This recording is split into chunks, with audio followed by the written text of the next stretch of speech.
আসসালামু আলাইকুম বন্ধুরা, আপনারা সবাই কেমন আছেন? আশা করি সবাই ভালো আছেন। আলহামদুলিল্লাহ, আমি অনেক ভালো আছি। আজকে আমি আপনাদের সামনে একটি নতুন রেসিপি নিয়ে হাজির হয়েছি। তালের পিঠা। তালের পিঠা বানানোর জন্য আমি এখন তালগুলো চুলায় জাল করে নিব। যতক্ষণ না তালের বলক আসে ততক্ষণ পর্যন্ত আমি তালগুলো জাল করতে থাকব। এই যে দেখুন, চুলায় দিয়ে দিয়েছি, 2200 পাওয়ারে আছে, ইন্ডাকশনে দিয়েছি। তালের রসে যখন বলক চলে আসবে আমি তখন আপনাদের সামনে ফিরে আসছি।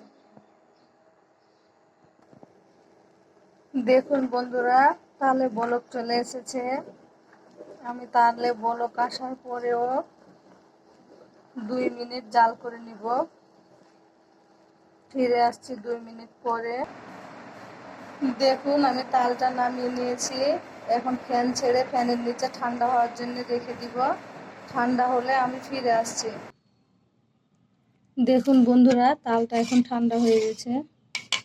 এই যে আমি আটা নিয়ে চলে এসেছি। চাউলের গুঁড়া এগুলো সবগুলো আমি একটাও ময়দা মিক্স দেই নাই, শুধু চাউলের গুঁড়া দিয়েই বানাবো। অল্প অল্প করে তালের রস দিব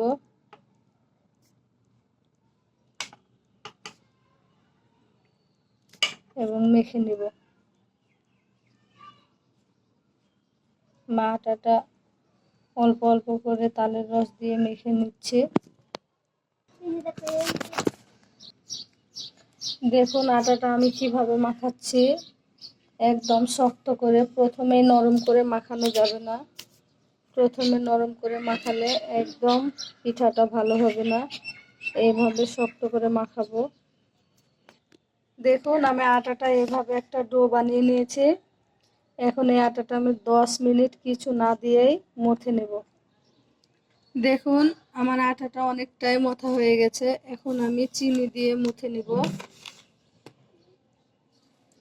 তাল না দিয়ে চিনি দিয়ে মথতে থাকবো। দেখুন, এখন আমি হালকা লবণ দিয়ে দিলাম। মনে হচ্ছে আরো অল্প চিনি লাগবে, তাই আমি দিয়ে দিলাম। এখন আমি আরো কিছুক্ষণ মুথে নিব। এখন আমার চিনিটা দিয়ে মথা শেষ। হালকা করে তালের রস দিতে থাকবো আর গোলাটা রেডি করে নিব। আপনারা দেখতে থাকুন। দেখুন, আমার ব্যাটারটা রেডি হয়ে গেছে।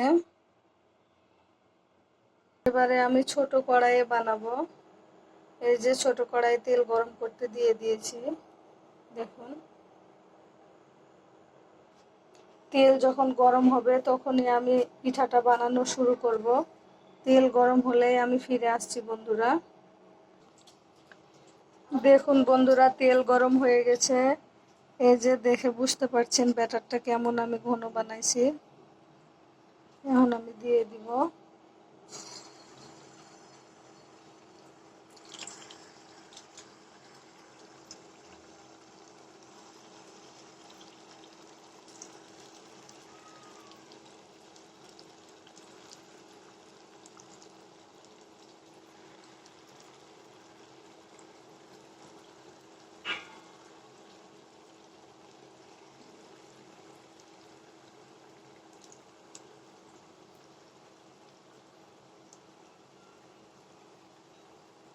এইভাবে আমি ভাজতে থাকবো।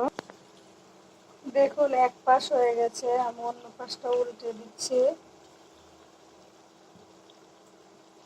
এভাবে আমি 2 পাশ উল্টায় ভেজে নিব।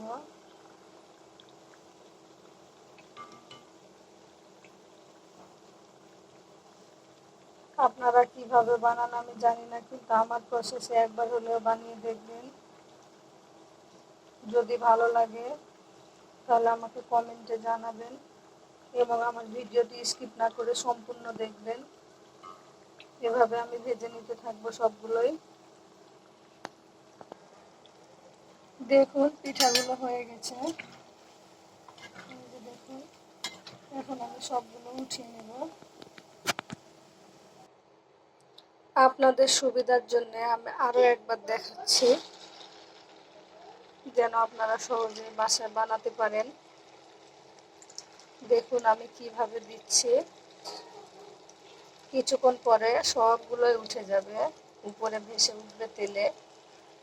আপনারা এভাবে বাসায় ট্রাই করবেন।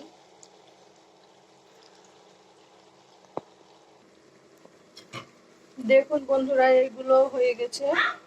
এখন আমি সবগুলোই উঠিয়ে নিব। ফিরে আসছি পরিবেশনের পরে। বন্ধুরা, বাকি যতগুলো ভাজতে আছে আমি সবগুলো ভেজে নিব, তারপরে আমি পরিবেশন করে দেখাচ্ছি। দেখুন বন্ধুরা, আমার সবগুলোই পিঠা ভেজে নেওয়া হয়ে গেছে। কি সুন্দর কালার এসেছে দেখছেন। এই যে দেখুন, ভিতরে একটুও কোনো আটা নেই। এই যে দেখুন, দেখলেই বুঝতে পারছেন কি সুন্দর হয়েছে। এইভাবে বাসায় বানিয়ে খাবেন বন্ধুরা, এবং আমার ভিডিওটি সম্পূর্ণ দেখবেন, একটু স্কিপ করবেন না, তাহলে এভাবে পিঠা বানাতে পারবেন আপনারা বাসায়।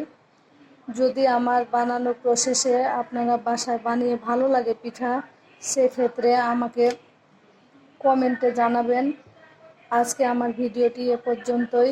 সবাই ভালো থাকবেন, সুস্থ থাকবেন। আমার চ্যানেলটি সাবস্ক্রাইব করে দিবেন বন্ধুরা। আমি প্রতিদিনই নতুন নতুন ভিডিও দিয়ে থাকি, তাহলে আপনারা সবাই আমার ভিডিও দেখতে পারবেন এবং আমার ভিডিওতে লাইক করবেন, কমেন্ট করবেন, শেয়ার করে দিবেন। সবাই ভালো থাকুন, সুস্থ থাকুন। আল্লাহ হাফেজ। আসসালামু আলাইকুম।